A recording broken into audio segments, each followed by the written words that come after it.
अस्सलाम वालेकुम जी। कैसे हैं आप सब लोग? उम्मीद है सब खैरियत से होंगे। तो चलें जनाब, स्टार्ट होने लगा है 2024 नया साल।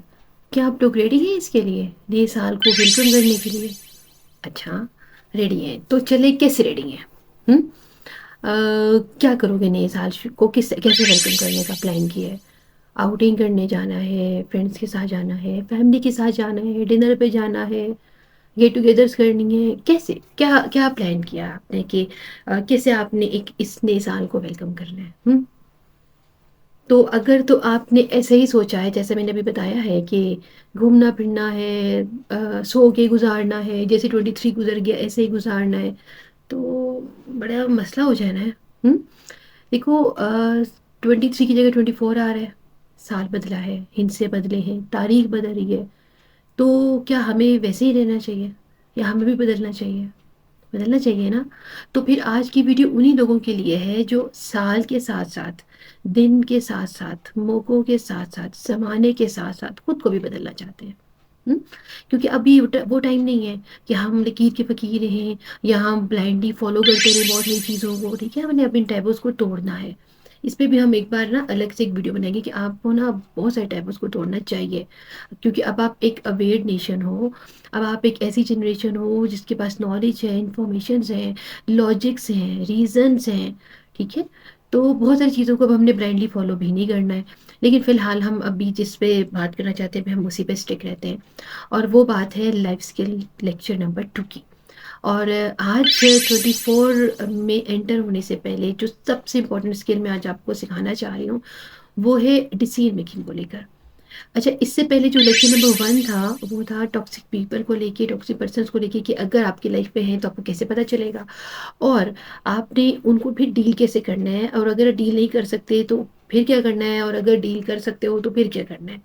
तो इसका ये, अगर आपने मेरी वीडियो देखी तो आप मेरे चैनल पे आके देख सकते हो। 4 पर्सन्स 1 वर्ल्ड मेरे चैनल का नाम है, इस पे आके देख सकते हो। अदरवाइज़ आपको एंड स्क्रीन के ऊपर भी इसी वीडियो का लिंक मिल जाएगा, ठीक है? तो आज है लेक्चर नंबर 2 लाइफ स्किल्स को लेकर, और वो है डिसीजन मेकिंग पावर। मैं अभी बहुत इंपॉर्टेंट लाइफ स्किल डिस्कस करने से पहले किया था टॉक्सिक पर्सन्स को लेके। जो मैं सराउंडिंग्स में इश्यूज देख रही हूँ, जो मैं सोशल इश्यूज खुद ऑब्जर्व कर रही हूँ अपने इर्द गिर्द के लोगों में, फ्रेंड सर्कल में, फैमिलीज़ में, रिलेशंस में, तो मैंने सोचा कि क्यों ना इसी के ऊपर बात करनी है और बड़ी प्रैक्टिकल होकर बात करनी, कोई ऐसी बात नहीं करनी है जो एक बुकिश लैंग्वेज हो, ठीक है? अच्छा, तो डिसीजन मेकिंग क्या रोल प्ले करता है आपकी लाइफ में? अगर आपके अंदर पावर नहीं है डिसीजन लेने की, तो आपकी लाइफ में क्या ऐसे इम्पैक्ट्स आ सकते हैं? आपको पता है कितना खतरनाक मोड़ आ जाता है समटाइम्स हमारी लाइफ में कि हमें हर हाल में कोई ना कोई डिसीजन लेना पड़ता है। लेकिन होता क्या है, हमारे पास तो डिसीजन मेकिंग पावर ही नहीं है। हमें तो पता ही नहीं हम डिसीजन ले सकते, क्यों? क्योंकि हमें तो आदत ही नहीं डिसीजन लेने की। तो फिर कैसे हमें अपने अंदर इस चीज़ को डेवलप करना है? देखो, ज़रूरी नहीं होता कि कुछ चीज़ें इनबिल्ट होती हैं, किसी पर्सन के अंदर नेचुरली होती हैं, जैसे आप कहते हैं। कुछ होता है कि नहीं है, मगर आपको इनबिल्ट करनी है, क्योंकि ज़माने के साथ चलना है, अब वक़्त के साथ चलना है, तो ज़रूरी है कि आपको कुछ रिस्क भी लेने हैं, कुछ फ़ियर्स को दूर करना है, अपने आप को समझाना है। और पता क्या होता है? अपने आप को समझाना होता है, ठीक है? तो कैसे क्या होता है, किस तरीके से अगर आप डिसीजन नहीं ले पाते हो तो कितने खतरनाक मोड़ आपकी लाइफ में आ जाते हैं, और अगर अभी नहीं है तो बाद में इनके इम्पैक्ट्स आपको कैसे भुगतने पड़ते हैं, ठीक है? इसके ऊपर बात करनी है। लेकिन जो मैंने ना एक पेज के ऊपर कुछ चीज़ें ना लिख ली हुई हैं, ठीक है? ताकि मुझे डर होता है कि इतनी इंपॉर्टेंट टॉपिक पे बात कर रहे हो तो ये ना हो पॉइंट मिस हो जाए ना। अच्छा, तो सबसे पहले जो चीज़ है ना कि वो मैंने आपको ये बतानी है कि देखो, जब आपको डर होता है, अच्छा, कोई भी डिसीजन अगर आपने लेना है ना, तो क्यों नहीं लेते हो? क्यों नहीं लेते हो? क्या आपने, आपके माइंड में क्या आता है कि क्यों नहीं लेते हैं? अगर कोई डिसीजन मैंने लेना है और वो मैं नहीं ले पा रहा, तो मैं क्यों नहीं लेता हूँ? दो दो चीज़ें होती हैं। नंबर 1 एक होता है रिस्क। आपको डर लग रहा होता है कि यार रिस्क जो है ना, मतलब मैं इसको कैसे कोप अप करूँगा, ठीक है? तो आप उस रिस्क, आप रिस्क नहीं लेना चाहते, आप डरते हैं, आप कहते हैं भी मैं जाऊँ, मैं वहीं पर ठीक हूँ, ठीक है? मैं जिसके साथ हूँ मैं वैसे ही ठीक हूँ, मुझे कुछ नहीं करना, ठीक है? आप ये भी इवन रोना धोना भी कबूल कर लेते हैं कि भाई अगर मैं किसी टॉक्सिक रिलेशन में तो कोई बात नहीं, मुझे ऐसे ही जीना है, लेकिन रिस्क नहीं लेना, ठीक है? नंबर 2 दूसरी चीज़ होती है फ़ियर। डर डर होता है कि डर, मतलब कि हर बात का डर, हर काम का डर, हर काम करते हुए डर। बहुत से लोगों के अंदर बहुत सारे डर होते हैं, ठीक है? तो ये 2 चीज़ें होती हैं जो आपको कोई भी डिसीजन लेने से रोकती हैं, यही 2 होती हैं। अब खुद बता दो तीसरी क्या बात होती है? कोई तीसरी बात नहीं होती है। यही 2 चीज़ें होती हैं जो आपको कोई भी डिसीज़न लेने से मना करती हैं। तो अभी हम ये डिस्कस करते हैं, ये समझते हैं कि जब भी आपको डिसीज़न लेना चाहते हो और आपको डर होता है कि डिसीज़न गलत होगा, यही डर होता है ना? देखो, डिसीज़न या तो सही होगा या वो गलत होगा, ठीक है? तो अगर कोई डिसीज़न गलत होगा तो क्यों होगा? मतलब अगर हम कोई डिसीज़न गलत करते हैं तो वो क्यों करते हैं, ठीक है? पहले तो इसके ऊपर बात करते हैं। अच्छा देखो, डिसीज़न गलत हम इसलिए भी कर रहे होते हैं क्योंकि अब मैं कुछ पॉइंट्स डिस्कस करें। Number 1, knowledge.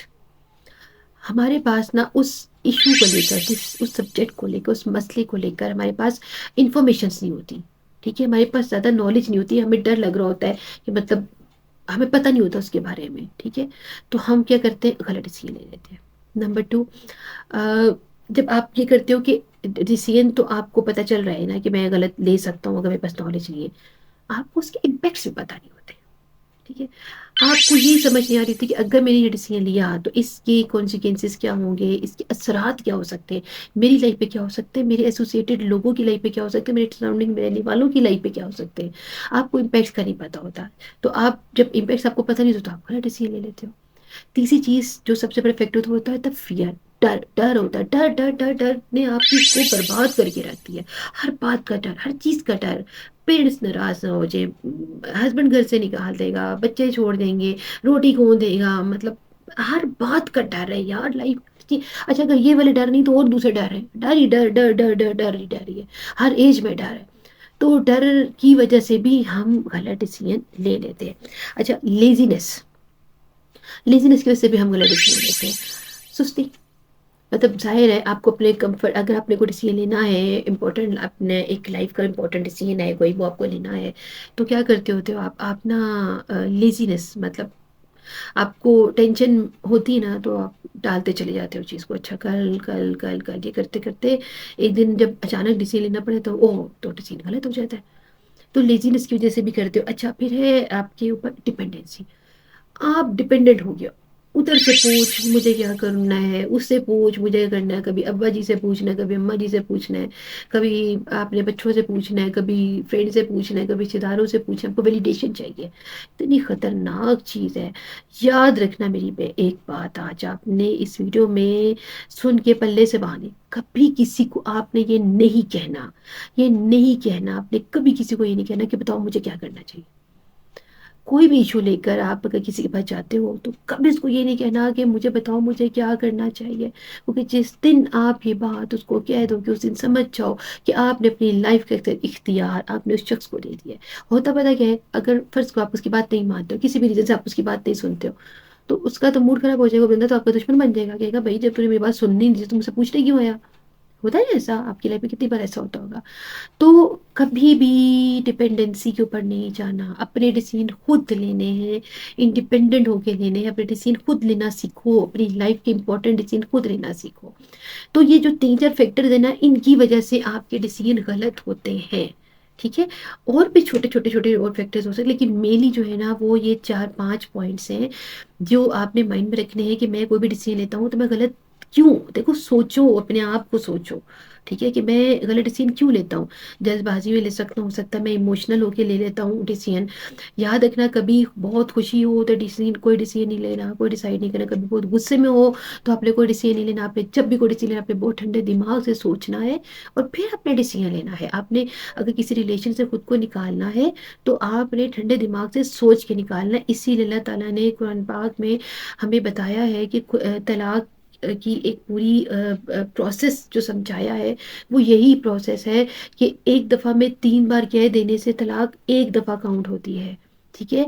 इकट्ठे नहीं होती, क्योंकि हमारे यहाँ ये भी एक मिसकॉन्सेप्ट है कि हस्बैंड ने गुस्से में हो गया कि लड़ाई हो गई, कोई बहस हो गई आप लोगों की या कुछ भी होता है, तो हस्बैंड ना तलाक दे तो बेगम क्या करती, बैग उठाती फ़ौरन जी मुझे तो तलाक। ऐसा नहीं होता। एक ही नशिस्त में बैठ के अगर एक बंदा 3 बार तलाक देता है तो वो एक तलाक काउंट होती है। इस पे भी बहस, एक डिबेटेबल टॉपिक है, लेकिन कुरान पढ़ो तो आपको समझ आएगा कि उसमें कितनी डिटेल से चीज़ें बताई गई हैं कि इमोशनल होकर डिसीजन नहीं, खुशी में डिसीजन नहीं, परेशान हो तो डिसीजन नहीं लेना, गुस्से में हो तो डिसीजन नहीं लेना, एक नशिश में बैठ के इतनी बड़ी डिसीजन लाइफ का नहीं लेना। तो मतलब इस तरह की चीज़ें जो है ना, आपने डिसीजन लेते हुए अपने माइंड में रखनी है कि ऐसा ना हो, मैं बिल्कुल शांत हूँ, मेरा दिमाग बिल्कुल सुकून में है, तब मुझे कुछ ना कुछ जो भी डिसाइड करना है मुझे उस पर डिसाइड करना है। अच्छा, ये तो चीज़ें हो गई। अब हमने ये समझ लिया है कि हम गलत डिसीजन क्यों लेते हैं। अब हमें ये भी समझना है अब इस वक़्त कि रैशनल डिसीजन लेते कैसे हैं, ठीक है? तो रैशनल डिसीजन लेने के लिए ना आपको ना मैं देखो जैसे मैंने ना यहाँ पे कुछ पॉइंट्स ना लिखे हुए हैं, तो उसकी बात करते हैं। चलो, सबसे पहले तो ये होता है कि देखो जो रैशनल डिसीजंस आप तब ले सकते हो, जब आपने अपनी एनर्जी और अपना टाइम सेव किया होता है, किसी अच्छे बड़े डिसीजन को लेने के लिए। होता क्या है जो मैंने अपने सराउंडिंग्स में लोगों को देखा है, आप अपनी सारी एनर्जी और सारा टाइम फजूल के डिसीजन लेने में लगा देते हो, अनइम्पॉर्टेंट डिसीजन आपके लिए। फॉर एग्जाम्पल, घर की खवातीन पूरा दिन यही सोचने में गुजार देती कि पकाना है। शादी, कोई शादी आ गई फैमिली की पा के जाएंगे। हम्म, कल की पकाना है, कल की खाना है, किसने आना है, किसे घर जाना है, फजूल की चीजें सोचने में पूरा पूरा दिन गुजार देते हैं। और जब इंपॉर्टेंट डिसीजन लेने का टाइम आता है तो हमारी एनर्जी, मेरा दिमाग एग्जॉस्ट हो चुका होता है और हम कोई भी काम की बात सोच नहीं सकते उस वक्त। तो साइंस भी ये कहती है, साइकोलॉजी भी ये कहती है कि अपना टाइम, अपनी एनर्जी वेस्ट मत करो फजूल के अनइम्पॉर्टेंट डिसीजन लेने में। इनको विद इन 5 सेकेंड्स आपको हल करना है। आइसक्रीम कौन सी खानी है, कपड़े कौन से पहने हैं, कल क्या पकेगा, इस वीक में मैंने क्या करना है, ये सारे काम आप अपने ऑटोमेट कर लो। ऑटोमेट डिसीजंस लेना शुरू करो। जितने भी सक्सेसफुल लोग हैं ना, बराक ओबामा है, बिल गेट्स हैं आपके, जो आपने सुना होगा जेफ बेज़ोस हैं, वो क्या करते हैं, ये अपने डिसीजंस को ना ऑटोमेट करते रहते हैं कि एक बस एक बार एक वीक में एक दिन लगा लिया सोचने के लिए, बस जी मैंने पूरा वीक क्या पहनना है, क्या खाना है, क्या करना है, किससे मिलना है, क्या काम क्या होगा, कैलकुलेटेड हो जाते हैं वो लोग ना। और पूरा वीक उसी उसी टाइम टेबल के ऊपर चलते हैं और फिर अपनी एनर्जी और अपना टाइम, अपना दिमाग सेव कर लेते हैं अपनी लाइफ के बड़े डिसीजंस लेने के लिए। तो think about the successful people, कि उनके बारे में सोचो कि वो कैसे सोचते हैं, वो डिसीजंस कैसे लेते हैं। तो इन इन चीज़ों को सोचा करो, बजाय इसके कि फजूल की चीज़ें सोचने में अपना दिमाग और अपना टाइम और अपनी एनर्जी वेस्ट कर देते हो। अच्छा, दूसरी चीज़ रैशनल डिसीजन लेने में जो इंपॉर्टेंट होती है वो ये होती है कि मैंने बहुत बार देखा है कि जब आप किसी से मशवरा कर रहे होते हो ना, तो आप ना इररिलेवेंट लोगों से मशवरा करते हो। ठीक है, देखो, मैं आपको एक एग्जांपल देती हूँ कि जब ना मैंने अपने बच्चों का ना स्कूल, कुछ साल पहले की बात है, मैंने अपने बच्चों का स्कूल चेंज करना था। तो मैंने जब डिसीजन ये लेना था, ये बड़ा टफ डिसीजन था मेरा, क्योंकि पहला स्कूल भी ठीक था लेकिन कुछ रीजन की वजह से मुझे स्कूल चेंज करना था। तो मैंने जब ये डिसीजन लेना था तो मैंने मशवरा किससे किया, कंसल्ट करना भी तो इंपॉर्टेंट होता है, हर बार आपका दिमाग आपको ठीक गाइड नहीं करता ना। तो मैंने किससे किया था कि मैंने अपनी फैमिली में उन लोगों से मशवरा किया था जो ऑलरेडी एजुकेशन की फील्ड में है, ठीक है, टीचिंग की फील्ड में है। नंबर टू, जिन्होंने अपने बच्चे जो रेस किए हैं वो बड़े सक्सेसफुल रेस किए हैं। तो मैंने सिर्फ उन लोगों से मशवरा किया, उन लोगों से गाइडेंस लेना चाहिए कि मुझे क्या करना है। मैंने ऐसा नहीं किया कि जिनके अपने बच्चे कुछ ना कर सके मैंने उनसे बात नहीं की, ठीक है। मैंने उन लोगों से बात नहीं की जो खुद अभी मेरी वाली स्टेज से गुजरे, मैंने उनसे बात नहीं की क्योंकि वो मेरे लिए इरेलीवेंट पर्सन है ना। तो ठीक है, तो आपने जब भी डिसीजन लेने हैं तो आपने रेलिवेंट एक्सपर्ट से, उस मसले के रेलिवेंट एक्सपर्ट से आपने बात करनी है, मशवरा लेना है, लेकिन करना वो है जो आपका दिमाग आपको कहता है। अच्छा, कोई भी ना, जब आपने डिसीजन लेना है ना, कोई भी किसी भी तरह का आप जब डिसीजन लेना चाहते हो अपने, तो ना उसकी नेगेटिव से नेगेटिव इम्पैक्ट की तरफ भी जाया करो। मतलब अगर फर्ज करो आपने कोई भी इशू है उसको सोच रहे हो, आपने कुछ भी डिसाइड करना है, तो ये सोचा करो कि इस बुरे से बुरा क्या हो सकता है, ठीक है। उसको लिख लो एक पेज के ऊपर, बुरे से बुरा क्या हो सकता है, और फिर अपने आप से क्वेश्चन करो क्या उस बुरे को लेके जब आपने चलना है तो क्या आप उस बुरे को झेल सकते हो। तो अगर तो आपके अंदर से जवाब आए हाँ का, तो फिर तो डिसीजन फटाफट से ले लो। और अगर जवाब आए ना का या डर हो, तो आपने सबसे पहले खुद को प्रिपेयर करना है उस इम्पैक्ट को सहने के लिए, उस बुरे को सहने के लिए, उससे निपटने के लिए, फिर आपने वो डिसीजन लेना है, ठीक है। अच्छा, इसके बाद ना एक और पॉइंट जो आपने याद रखना है, जब भी बड़े बड़े डिसीजन लेने होते हैं लाइफ के, तो उसके रिस्क भी बड़े होते हैं, ठीक है। तो इस चीज़ से घबरा जाना कि रिस्क ज़्यादा है, रिस्क फैक्टर ज़्यादा है तो मैं डिसीजन ना लूँ, देखो एक डिसीजन आपको ज़ीरो से हीरो भी बना सकता है और हीरो से ज़ीरो भी बना सकता है। तो डिसीजन लेना तो पड़ेगा ही लाइफ में, पढ़ना करना पड़ता है, खुद को समझाना पड़ता है। लेकिन जो दो फैक्टर्स आपको परेशान करते हैं, उन दो फैक्टर्स आपको एट एनी कॉस्ट निकालना। नंबर वन, रिस्क तो आपको लेना ही पड़ेगा, और नंबर टू, डर को दिल से निकालना ही पड़ेगा। तो एक पोइट्री आपको मैं सुनाती हूँ डर के हवाले से। डर से मत डर, चल कुछ अलग कर। 6 उंगलियों वाला कुछ कर नहीं पाएगा, ये डर तुझे समझाएगा, पर तू अपना यकीन बढ़ाएगा। डर से आंख मिलाएगा। डर से मत डर, आगे बढ़, सामना कर। डर से मत डर, जिंदगी के हर मोड़ पर तुझे कोई डर सताएगा, और उसी डर का फायदा बिना झूके ये डर उठाएगा। तुझसे कहेगा कि तू कुछ भी नहीं कर पाएगा, पर क्या वो तुझे लिख के दे पाएगा कि तू हार जाएगा?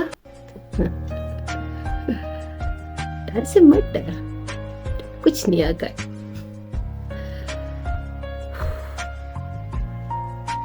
तेरी हर कमजोरी पर ये डर अपना घर बनाएगा, और उसी कमजोरी को तू अपनी ताकत बनाएगा, और उसी दिन ये डर तुझसे डर जाएगा। डर का खेल निडर होके खेल। डर से मत डर, कुछ अलग कर। चल भुला दे डर, निकल आगे बढ़।